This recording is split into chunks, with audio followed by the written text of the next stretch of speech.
Just like that, it's time for our weekly roundup of all the things Lady just ain't gonna do this week. Number 1, Oklahoma effectively bans abortions. I mean, if you weren't already outraged, now is a great time. This week, Oklahoma signed a bill into law that effectively bans abortions in the state.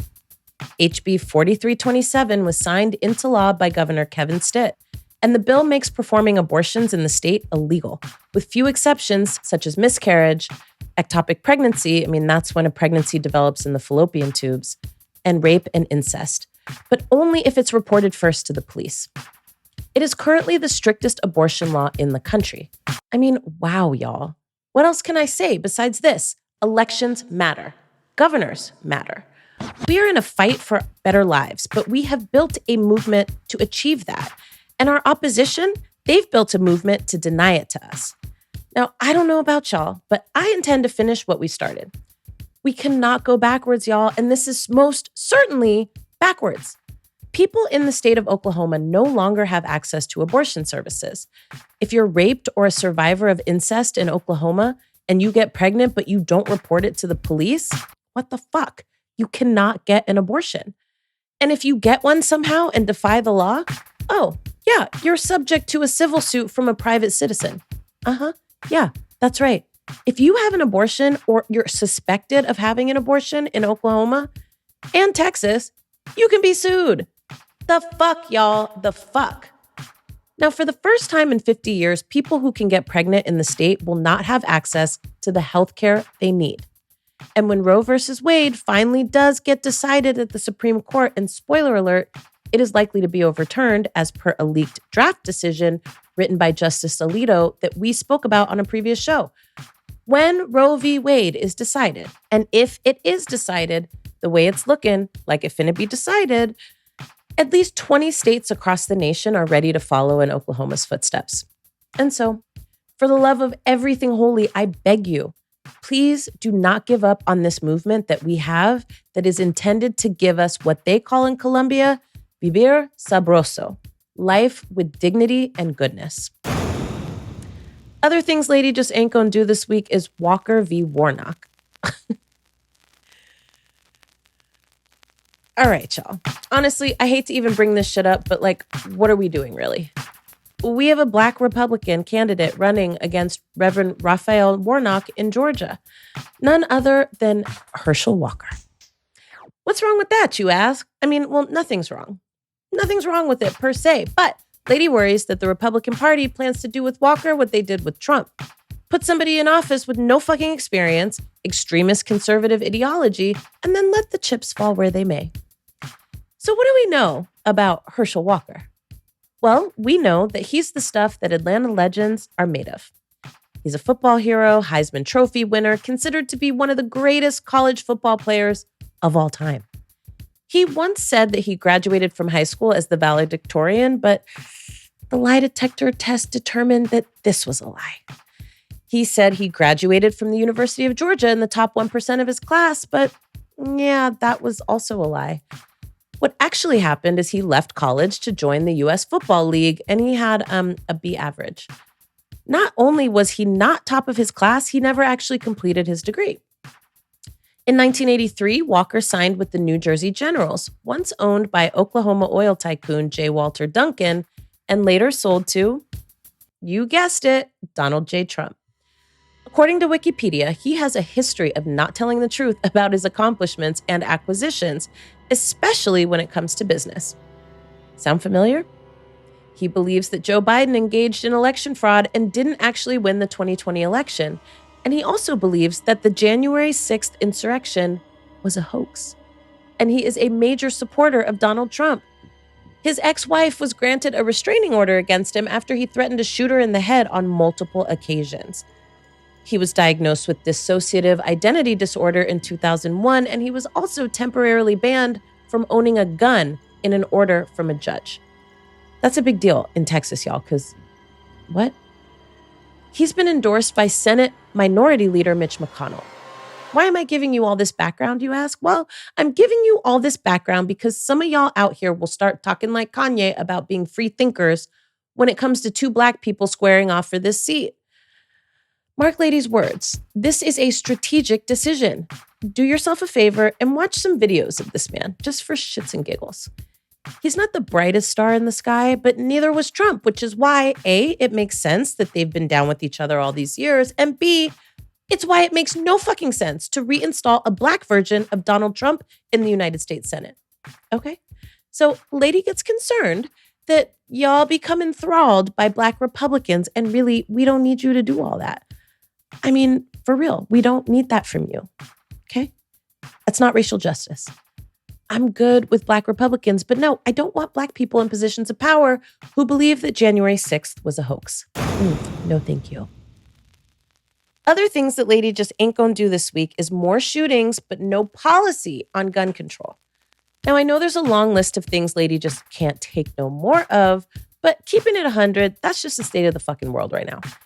Now, since the mass shooting in Uvalde, Texas, that claimed the lives of more than a dozen children and 2 teachers, there have been more than a dozen other mass shootings that we've learned about.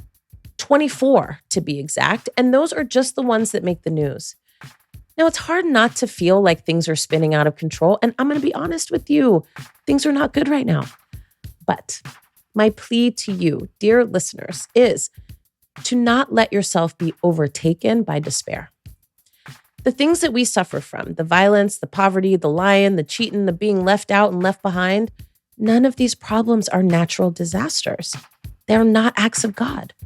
They are problems that are created by humans, and therefore they can be fixed by humans, organized and focused on making change. So let's get to fixing, my friends. Y'all ready? Shit. Let's move on to things that Lady wants more of this week, though. Number 1, and yes, it really is number 1, Pride Month. Now, how the fuck is it already June? Anyways, I am mad. It's my favorite time of year. Summer is coming, my darlings. And June is Pride Month, and you know we here, we queer, and all of that.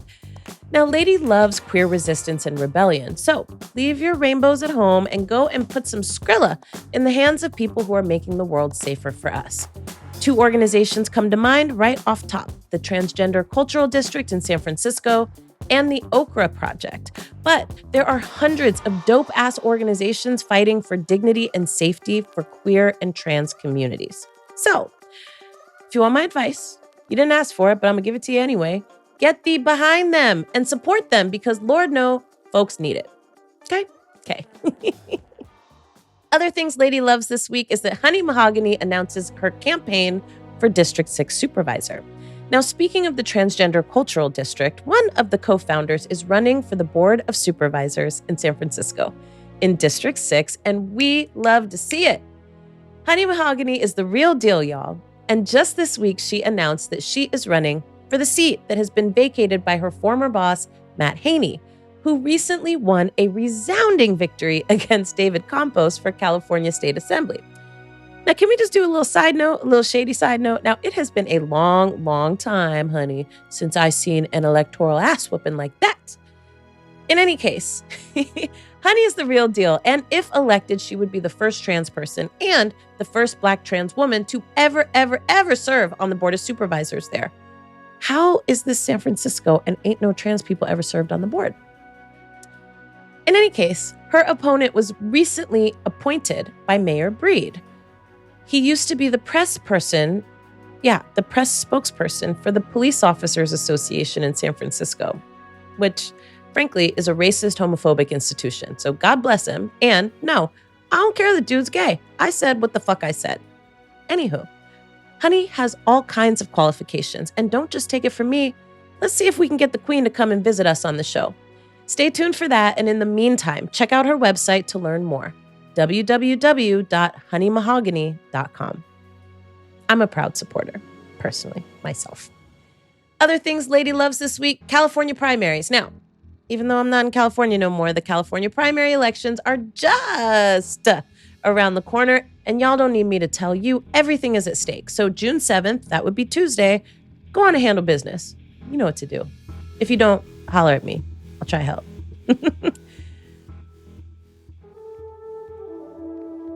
Oh, my loves, it is time for the digest of Ladies' Love Notes, which is everything you need to know about being single and dating in your fabulous 40s. This week's topic, dick pics. My darlings, I have said it before and I am going to say it again. The streets are not for me. This month, it's been a year since I decided to venture out on my own in search of, I don't know, I'm not sure what yet, but something else was calling me and I decided to answer the call. And over the last year, I have surely had my share of what the fucks. I even got my heart broken once. Side note, I recently ran into an old friend who separated from her long-term partner maybe a year or so before I did. And when I saw her recently, she asked me, hey girl, how things going? And she added, have you had your heart broken yet?